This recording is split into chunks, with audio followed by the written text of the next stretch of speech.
Hello. If you're listening to this message, I want to congratulate you. You made it this far, and that's really saying something. The name's Floyd. I was one of the first human abductees, so that makes me a bit of a geezer. I was picked up back in the summer of 1976 from a little town no one cares about in Illinois. I wasn't even 18 yet.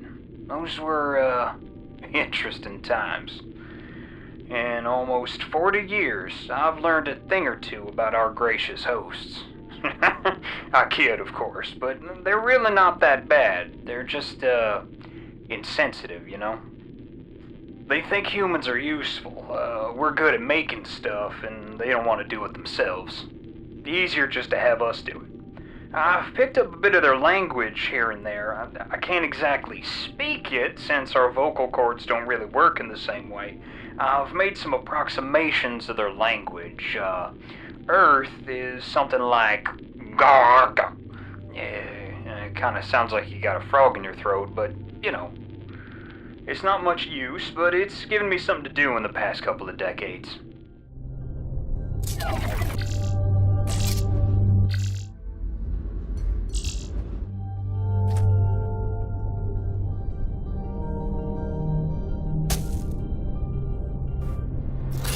Floyd here with a few pieces of advice. Firstly, stop thinking you're some sort of victim. As my dad would say, you can be a victim or a survivor. He was a war vet and hard as nails. We're not the only ones they've abducted. Now, I've seen at least 2 other alien species. This whole situation, well, it's nothing like the TV shows. It's all much more mundane. Second thing, don't try to fight them. I've seen others freak out and get themselves killed. I've seen people try to sabotage things. I tried that too for a while. Floyd here with a few pieces of advice. Firstly,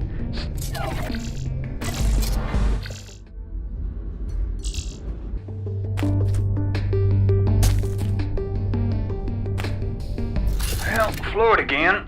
That's 19 bodies so far. Quite a few more than usual. The overlords must have abducted a lot of people this time around. I've seen more dead humans in the past 2 weeks than in the last 10 years. I listened to their recorders, but they didn't say much. Most died of starvation or dehydration. This one got a snag in her suit, lost her air. Bad way to go. When this all started, we were put in groups of 2 or 3. That didn't work out too well, though.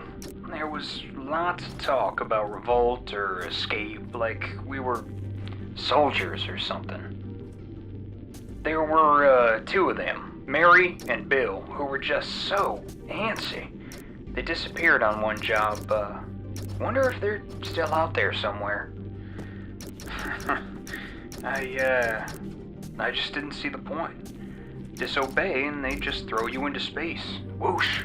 Right out of the ship.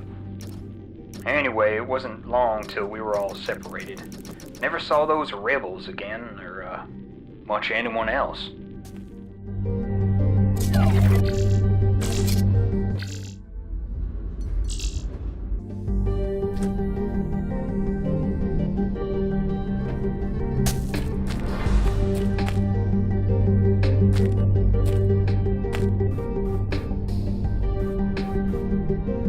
Well, these 2 sure are interesting.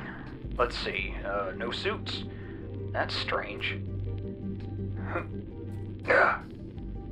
Oh, I've seen this species before, a long, long time ago.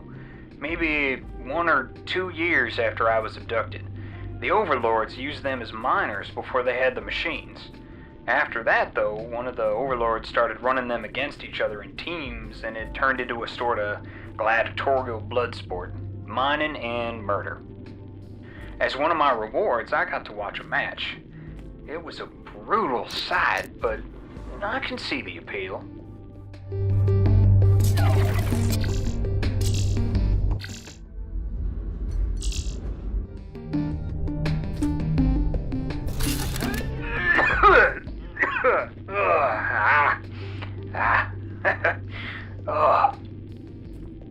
getting too old for this now, but I don't regret it.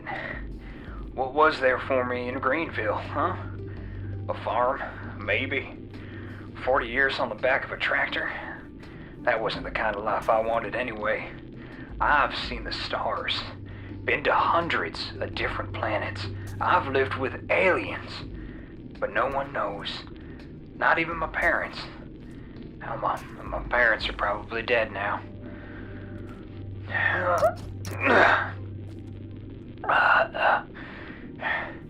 It's strange, I've never really missed human contact. I was always a bit of a loner anyway. But I'd like someone to talk to now. The overlords gave me books and records, you know.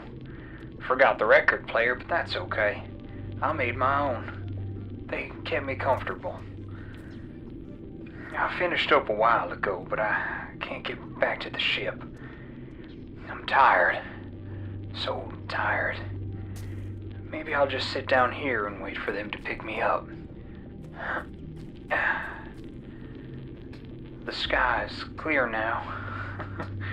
The stars are all different from Earth, but they still shine. Lovely. I'll just close my eyes for a bit. Yeah, just for a moment.